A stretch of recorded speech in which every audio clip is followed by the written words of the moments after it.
When I was 23, I had my first taste of the family court system. When I was 38, I had my second.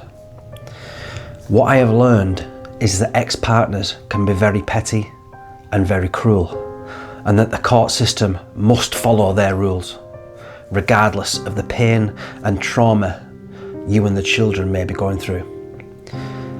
It seems very unfair, but if you don't panic or make stupid mistakes, within a few months, it will all be over and you can put it behind you.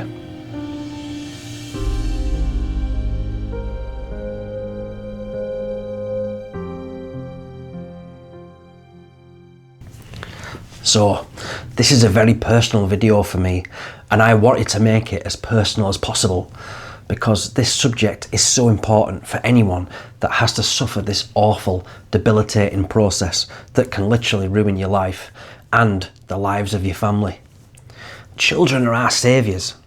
They are the reason we get up in the morning, go to work, put in the effort, all so that we can watch them grow in a happy and stable environment. Nowadays, it's very common for couples to separate. That's absolutely fine. Relationships are difficult and people change. Life is difficult. But the children who have just lost their stable home and family life should be wrapped in cotton wool and protected as much as possible. In some circumstances, children can be genuinely at risk from one parent or the other. This is awful, it's unfortunate, and there's often a need for child protection services and court proceedings to get involved and to take place. I have seen this for myself firsthand with my ex-partner, who after me went on to have a child with a repeat offender, an ex-con and a drug abuser. She should have avoided this man at all costs, and I warned her when she met him, and in the end I was proven right. These sort of circumstances are the reason for family court, but I'm afraid most parents, usually men, have to go through this because their ex-partner bears a grudge. And this causes the most harm not to the father, but to the innocent child who miss their dad or their mum more than anything, and they don't understand why they can't see them. I've been through the family court system twice with two different women and two different children. Each time I came out of the other side with a victory for my children, for me, and for common sense. I may not have been a perfect partner or a perfect dad, but I love my children dearly, and I've always done everything I can to support my ex-partners so they can do the best job they can for the children. But that still wasn't enough. In this video, I have decided not to go into detail about the actual court process and what you need to do. This information is readily available in many locations, including Fathers' Rights UK on Facebook, Fathers for Justice, and the court themselves will give you the paperwork required and the assistance for free when you go and ask for it. I am instead going to focus more on the emotional problems we face as fathers going through this awful system. What I will say is that in 2023, I didn't have a solicitor. I represented myself. The court can be a scary place, but if you're a good man and you can prove that, then you probably don't need a solicitor either. This video is based more towards the father, as this is the experience that I have, but I want you mothers to know that I know there are some horrible, awful men out there who will do everything they can to drag you down and ruin your life. Like I said before, I've watched this happen in real time. I want you to know that I see you and I encourage you to do what you feel is right for your child. That's all that anyone expects.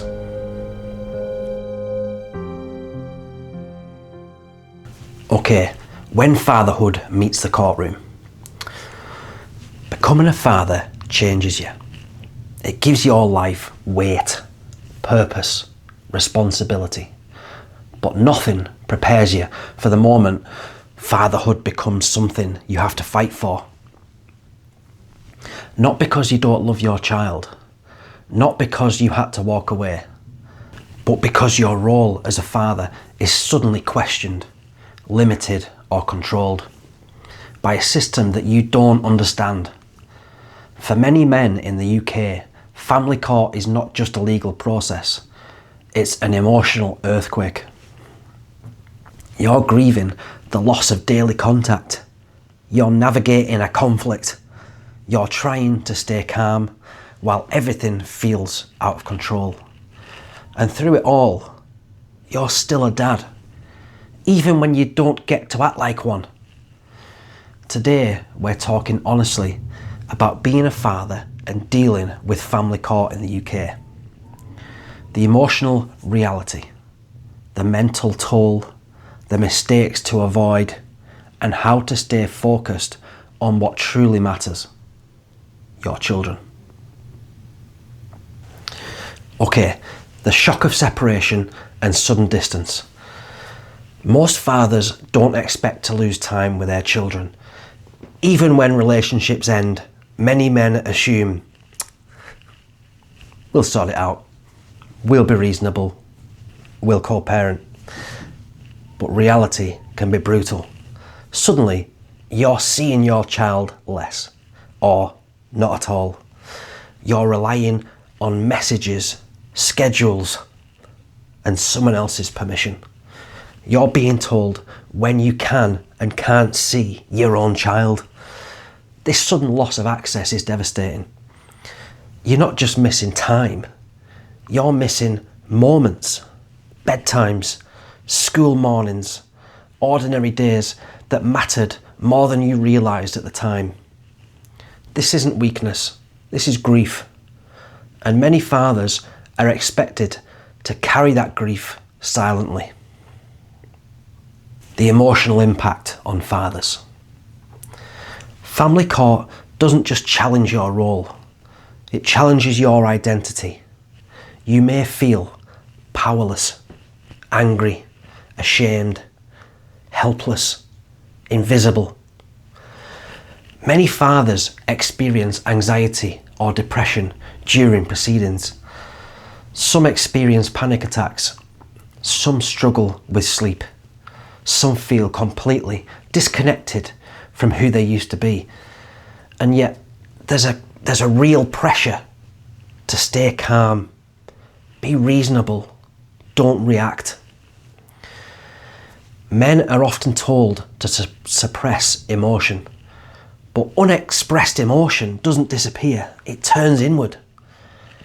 If you're struggling mentally, that doesn't make you a bad father, it makes you a human being. Your pain is real, even if the system doesn't always acknowledge it. Okay, a father's experience. Family court in the UK is meant to prioritise the child's best interests. In principle, that sounds right. In practice, it can feel deeply unbalanced. Many fathers feel assumed to be secondary, treated as an accessory parent, forced to prove their worth. The process can feel slow, confusing, and emotionally draining. You're dealing with solicitors, mediation, CAFCAS, hearings, reports, and delays. And every delay is more time away from your child. One of the hardest parts is this. You may feel like the burden of proof is on you to show you're a good father, rather than on the system to assume you matter. That feeling alone can break a man if he lets it. The danger of anger and reaction. Anger is a natural response. You feel wronged, excluded, misrepresented, ignored. But anger is also very, very dangerous in family court. Texts, emails, social media posts, heated reactions. These things can and will be used against you. The system doesn't reward emotional honesty. It rewards emotional control. This doesn't mean you're suppressing your feelings. It means you have to choose where to express them. If you need to, have a vent to a trusted friend, a therapist, a support group. Never to your ex, to the court, or on public platforms. Self-control isn't weakness, it's strength, it's strategy. And in family court, it is absolutely everything. Staying child-focused when everything hurts. Family court is not about fairness, it's about outcomes. And the most important outcome is your child's well-being. That means not bad-mouthing the other parent, not using your child as a messenger, not involving them in an adult conflict, even when you're hurting, even when you feel justified. Your child does not need to know the details. All they need to know is that they're loved by both parents. Being child-focused doesn't mean accepting injustice. It means choosing long-term trust over short-term relief.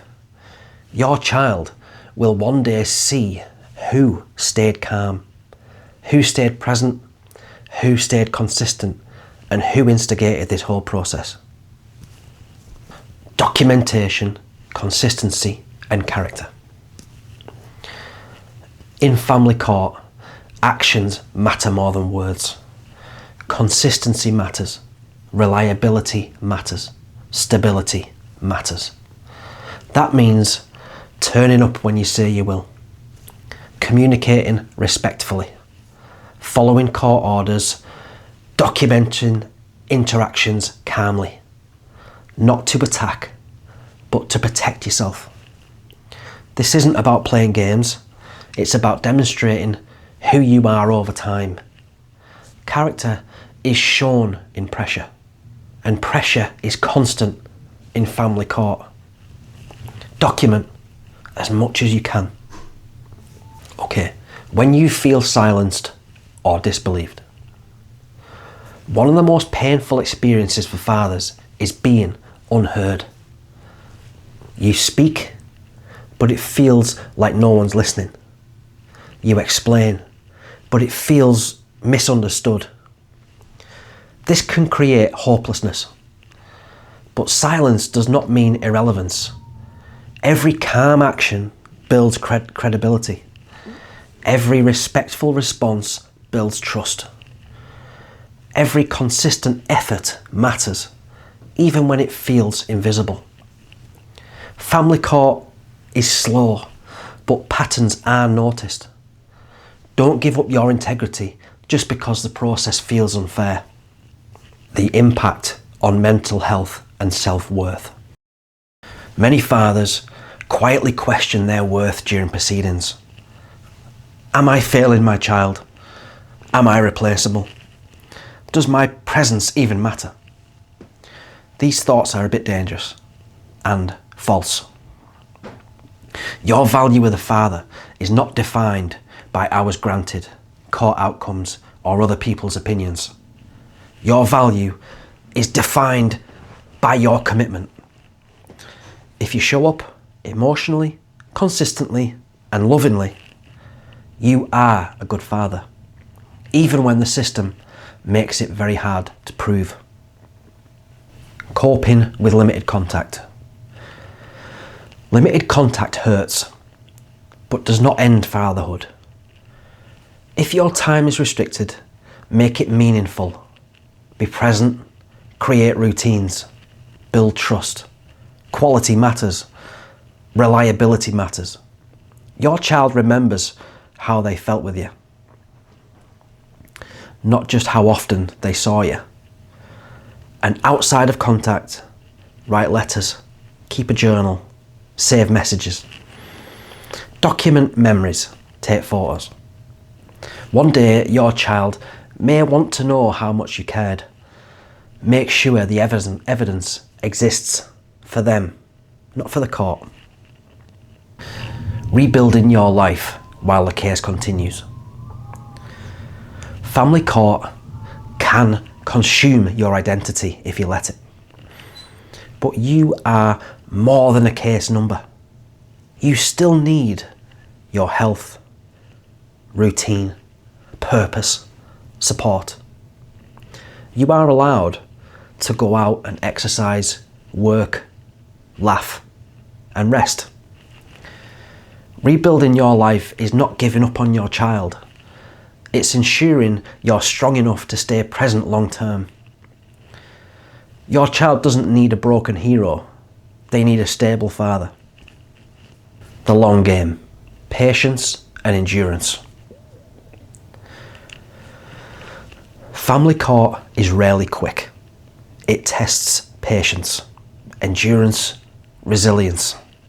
Some days you'll feel hopeful, other days completely defeated. This is normal. Progress in family court often happens slowly, then suddenly. Stay steady. Stay respectful. Stay consistent. Short-term frustration should not cost long-term access. This isn't a marathon. It's not a sprint. Just endure. Okay, when you feel like giving up, there may be moments when you think, what's the point? I'm exhausted. I can't keep doing this. These moments are also dangerous, but they pass. Your child may not see your struggle now, but one day they will understand.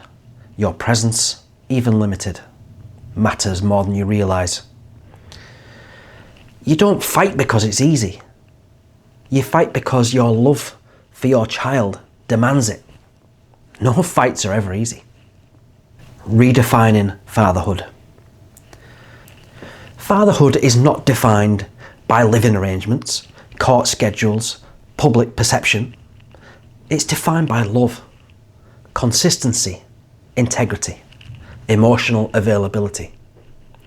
You are still a father, even when the system makes it feel conditional. And one day, your child will form their own understanding of you. Not from court papers, but from lived experience. No one cares about the court. It's your child's perception of you that's the key. Okay, finally, staying standing. If you are a father navigating the family court system in the UK, hear this clearly. You are not invisible. You are not disposable. You are not replaceable. Your love matters more than anything. Your effort matters. Your presence matters. This process will test you, but it does not have to define you.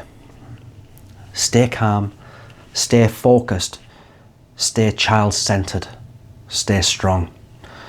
Not because the system is fair, but because your child deserves the best version of you, even under the worst circumstances. You are still their dad, and that will always matter.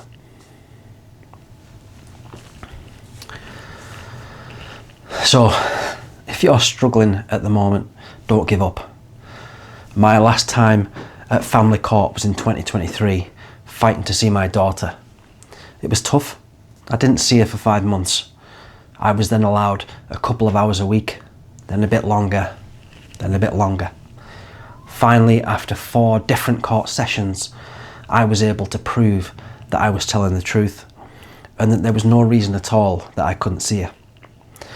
I proved that I was kind, loving, supportive of my ex-partner, paid my way, and went above and beyond what was expected of me. What made this possible was that I was able to look back over hundreds of messages. I spent a lot of time collating messages, pictures and screenshots, proving the type of man that I am and the type of father that I was. Here are the 3 most important things that you need to consider. Be a good man. This is everything. No matter what your ex-partner says or does, be the very best man that you can be. This is the only thing that you can control. Don't send any horrible spur-of-the-moment messages or phone calls. These will be used against you.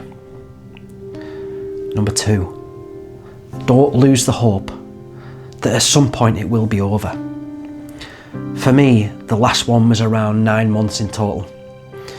And now, almost 3 years later, I don't think about it anymore. It will get done, and you will survive. Number 3, believe it or not, I now have a great relationship with both of my ex-partners. I still help them when I can. I still support them as best I can.